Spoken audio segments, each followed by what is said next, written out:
श्रीरामचन्द्र कृपालु भज मन हरण भव भय दारुणम् नवकञ्जलोचन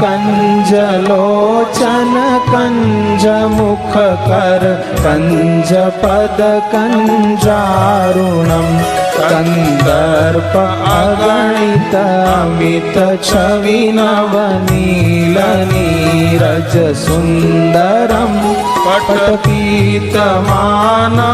तडित रुचि शुचि नौमि जनक सुतावरम् भजु दीन बन्धु दिनेश दानव दैत्य वंश निकन्दनम् रघुनन्द आनन्द कन्द कौशल चन्द दशरथ नन्दनम्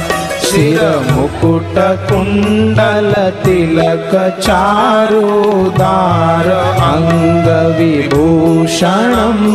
आजानुभुज शर चाप धर संग्राम जित खर दूषणम्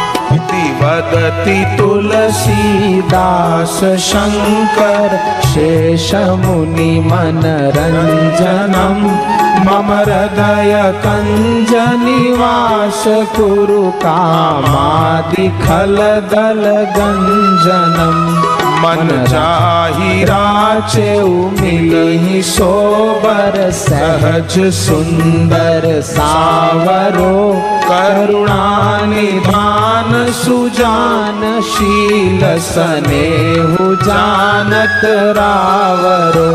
एहि भांति गौरी असीस सुनि सिय सहित हिय हर्षियली श्री भवानी पूजी पुनि पुनि मुदित मन मंदिर चली श्री रामचंद्र कृपालु भज मन हरण भव भय दारुणम् कंजलोचन कंज मुख कर कंज पद कंजारुणम्